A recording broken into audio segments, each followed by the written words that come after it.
কি খাবো? কি খাবে? কি খেতে চাও? Tuna steak. Tuna steak. Really? Yeah.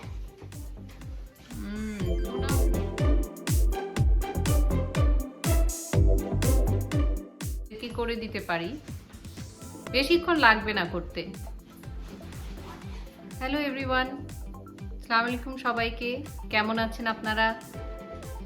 আজকে আমেরিকায় ছুটির দিন, বাচ্চারা তো স্কুলে যায়নি আজকে, বাসায়। স্কুল নর্মালি এখন তো স্কুলে ফিজিক্যালি যেতে হয় না, ভার্চুয়াল ক্লাস হয় ওদের। তারপরেও ইনভলভমেন্টটা বাচ্চাদের অনেকটাই থাকতে হয়, কারণ হলো যে সকাল 8টা থেকে 3টা পর্যন্ত ওদেরকে স্কুলের মতো করে বসেই আসলে ভার্চুয়াল ক্লাসগুলো করতে হয়। তো আজকে যেহেতু ছুটির দিন, ওরা বলছে যে লাঞ্চে কিছু স্পেশাল খাবে এবং টুনার কথাই বললো ওরা দুইজন। লাঞ্চ আওয়ার হয়ে যাচ্ছে এখন, ভাবছি আপনাদের সামনেই ওদেরকে ঝটপট একটা কিছু করে দিব টুনা দিয়ে।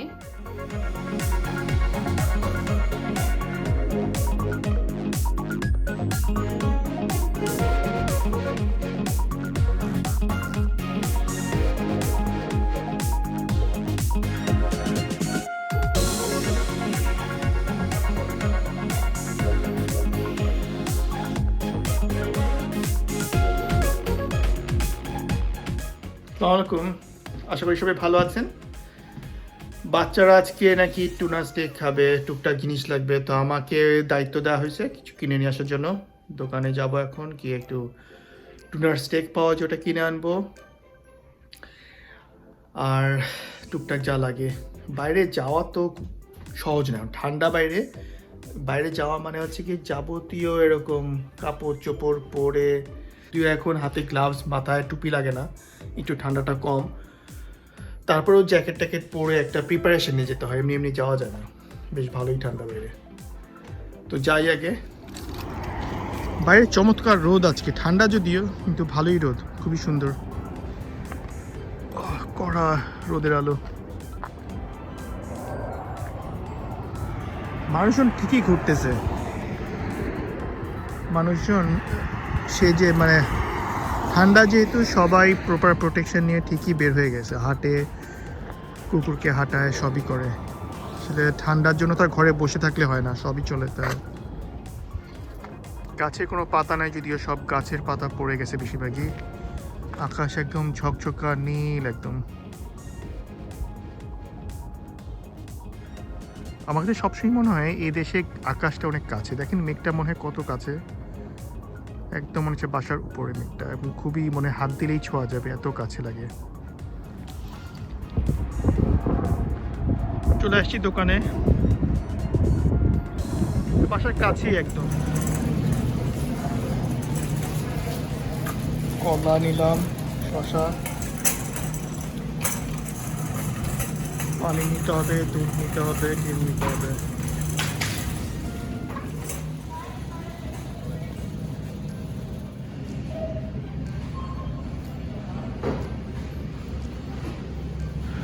টুনা মাছ একটাই ছিল, টুনা ফিশ একটা নিয়ে নিছি, একটাই প্যাকেট ছিল লাস্ট। কোভিডের সময় সব মানুষ একটু বেশি করে বাজার করে ফেলে, বাসায় স্টক করে, বারবার যেন না আসতে হয়। পেলাম না, বেশি বেশি থাকলে বেশি নিতাম, একটাই পাইছি, একটাই প্যাকেট নিয়ে নিছি আমি। মোটামুটি সব কেনা হয়ে গেছে, আমি লাইনে দাঁড়াবো এখন, গিয়ে পে করে বের হয়ে যাই। এই টুনাগুলো নেওয়া হচ্ছে আজকে, তো টুনা দিয়ে আজকে টুনা স্টেক করা হবে। টুনাগুলোকে আমি একটু পেপার টাওয়াল দিয়ে মুছে নিব, কারণ টুনার মধ্যে পানি আছে, পানিটা থাকলে আবার স্টেকটা বেশি ভালো হবে না। স্টেকগুলো এরকম সাইজের হয়। এটাকে আমি ওয়াশ করছি, করার পরে এখন এগুলোকে পেপার টাওয়াল দিয়ে একটু মুছে নিব, যেন একদমই পানি না থাকে।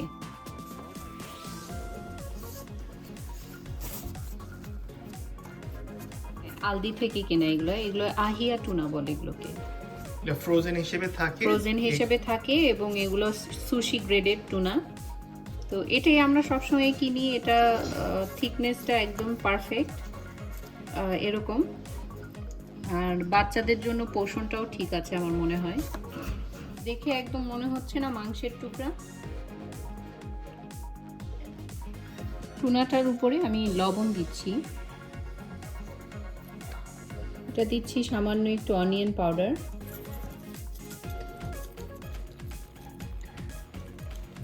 মা অনিয়ন পাউডার দিলে কি হয় ফ্লেভারটা খুব ভালো আসে।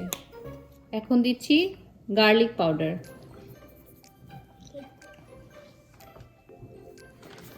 এখন গোলমরিচের গুঁড়া দিচ্ছি। মশলাগুলো যেন একটু ভালো মতো লাগে এই জন্য আমি অলিভ অয়েলও দিচ্ছি সামান্য। অলিভ অয়েল কোনটা এটা দেখি? এটা হলো Bertolli. Extra virgin olive oil. এখন মশলাটাকে খুব ভালো করে মেখে নিতে হবে। এটা কিন্তু খুব বেশি সময় ম্যারিনেট করার দরকার নাই। আর তোমরা কি ঝাল খাবা বাংলাদেশি? তাহলে শুকনো মরিচ একটু দিব আমি। ঝাল খেতে চাও? মেবি একটু, আচ্ছা একটু শুকনো মরিচ দিব। পাপরিকাও দেওয়া যায়, পাপরিকায় ঝাল নাই, কিন্তু আমাদের দেশি যে শুকনো মরিচ ওটা ঝালটা ভালোই লাগে এই ফিশের সাথে। ম্যারিনেট করব, না করলেও অসুবিধা নাই, ডাইরেক্টলি এটা করা যাবে। অলরেডি স্মেলটা এত ভালো আসছে।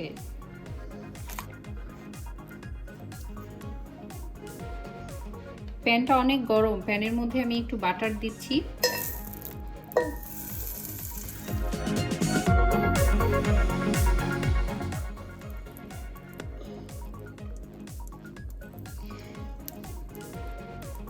একদম দিয়ে দিচ্ছি প্যানের মধ্যে।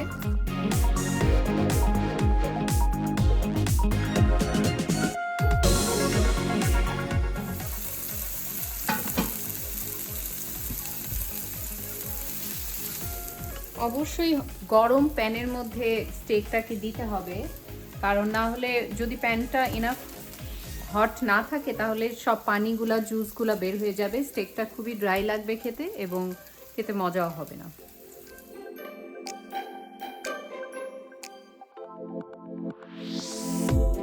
আমি এটার মধ্যে এক্সট্রা একটু বাটারও দিয়ে দিলাম, মনে হচ্ছে বাটারটা একটু কম হয়ে গেছে।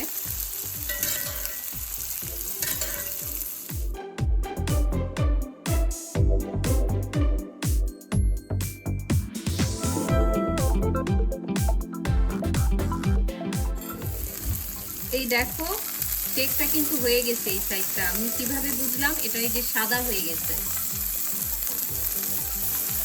একটা সাইড ডান। এখন আমি আরেকটা সাইড করব। এখন এটাকে ফ্লিপ করে দিই।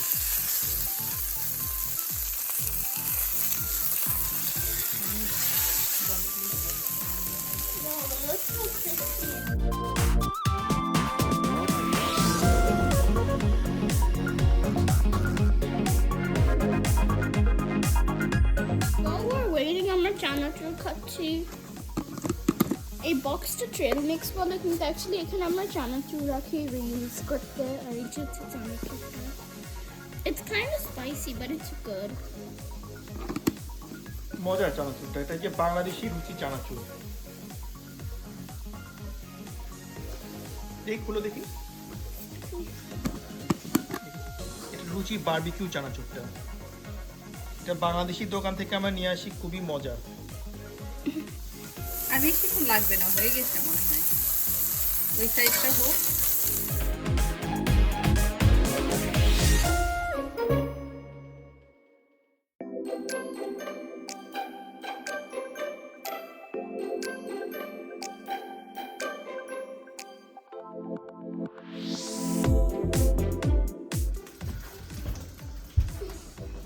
এখন এটাকে আমি রেস্টে রাখবো, অয়েল দিয়ে আমি ঢেকে রাখতেছি,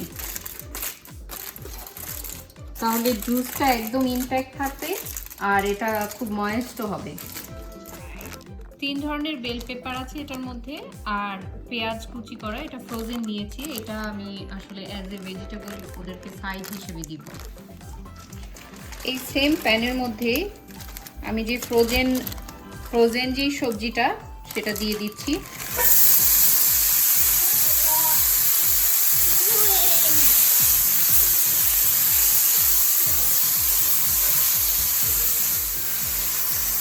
আর একটু বাটার দিয়ে লবণ দিচ্ছি, সামান্য একটু গোলমরিচ।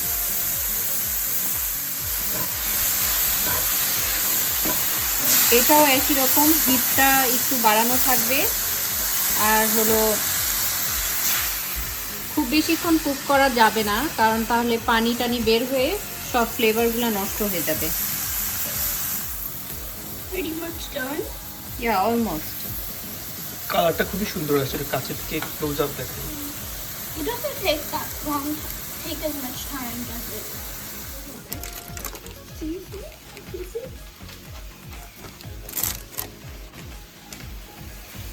তোমরা এটার সাইড যে রাইসটা খাবা, রাইসটার মধ্যে কি টাকো সিজনিং দিব না নর্মাল রাইস, বিন রাইস করবো?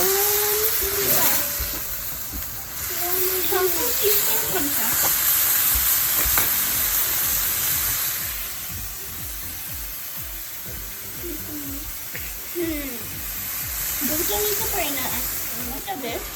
কোনটা? বোথটাও যাবে, বিনস আর টাকো সিজনিং। হ্যাঁ, আচ্ছা তাহলে আমি ওটা চাই।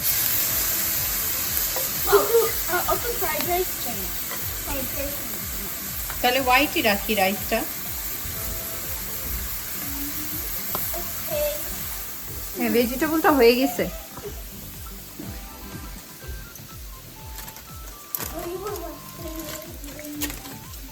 তোমরা খাবে এখন? ভেজিটেবলটা আমি সাইডে দিয়ে দিচ্ছি।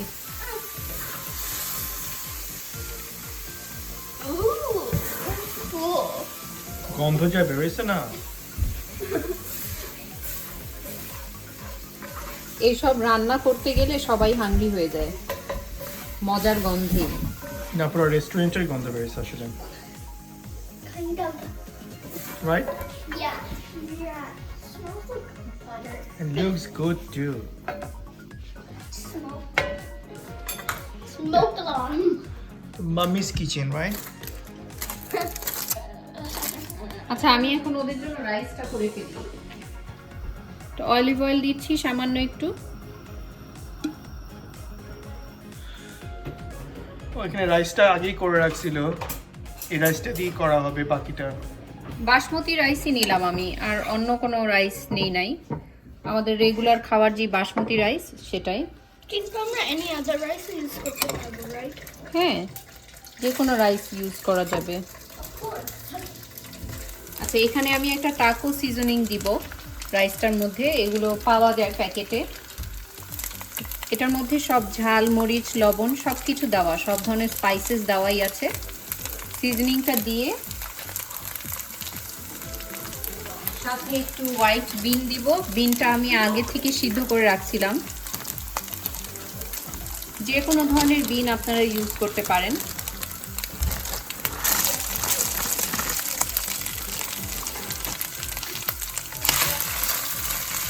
দিয়ে জাস্ট নাড়াচাড়া করা। বাটার ওগুলোর মধ্যে দিচ্ছি তো, আর এটার মধ্যে আমি এই জন্য অলিভ অয়েলে করলাম, বাটার আর দিচ্ছি না। দিলে তো খুবই মজা হয়, বাটার দিলে তো সব কিছু খাইতে অনেক বেটার হয়ে যায়।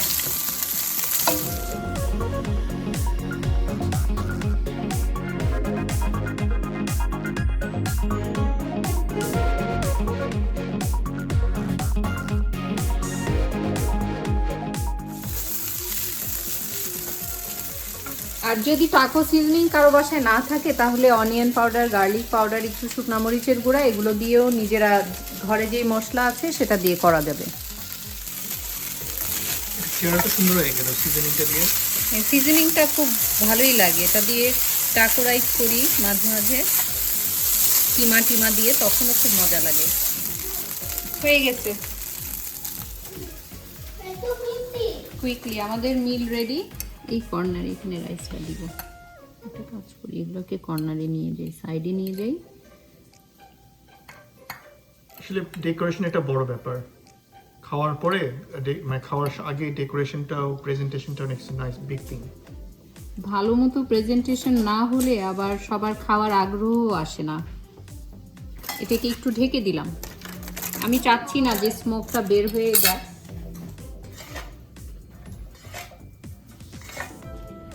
ভাতটাকে একটু সুন্দর করে দেওয়ার জন্যই আমি এই ছোট বোলের মধ্যে নিচ্ছি, তারপর এটাকে জাস্ট ফ্লিপ করে দিব।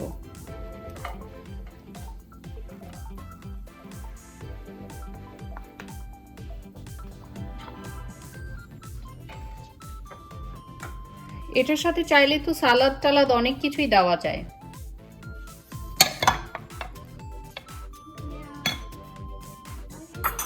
দেখে পুরো ডিশটার চেহারা কেমন হলো।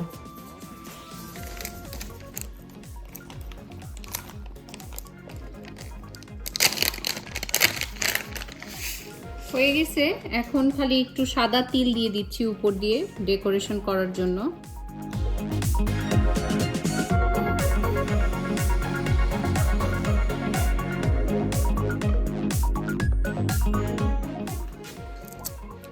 আর একটু পেঁয়াজ পাতাও দিব ওটার উপরে, সুন্দর লাগার জন্য। না থাকলে অসুবিধা নাই।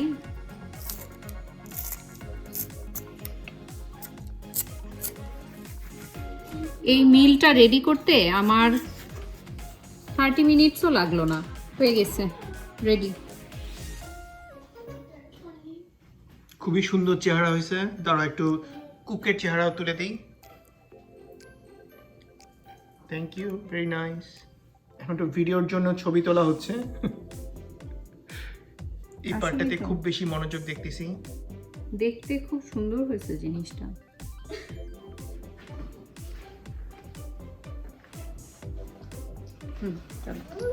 It looks very, very tasty.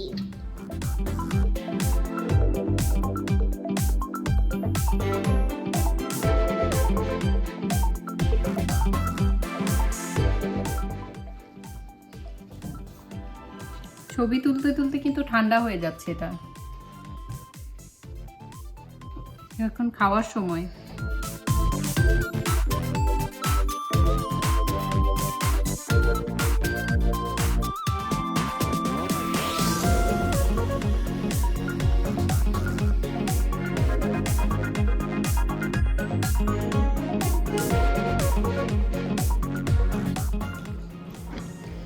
চমৎকার রোদ উঠছে, রোদের আলোতে জিনিসটা মনে হচ্ছে আরো সুন্দর লাগতেছে। It looks golden brown. আমি একটু খাই তাহলে, দেখে আমারও লোভ লাগতেছে। আমি একটু ট্রাই করি। একটু ফিশ, একটু কেন, পুরোপুরি নাও মজা করে।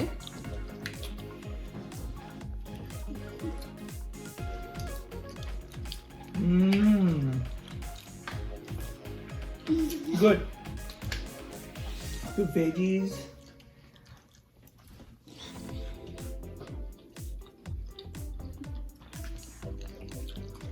Stop.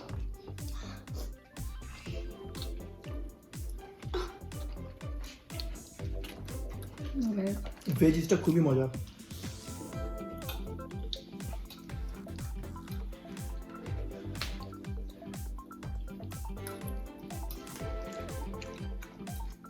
Kids, how is it? Good. Good?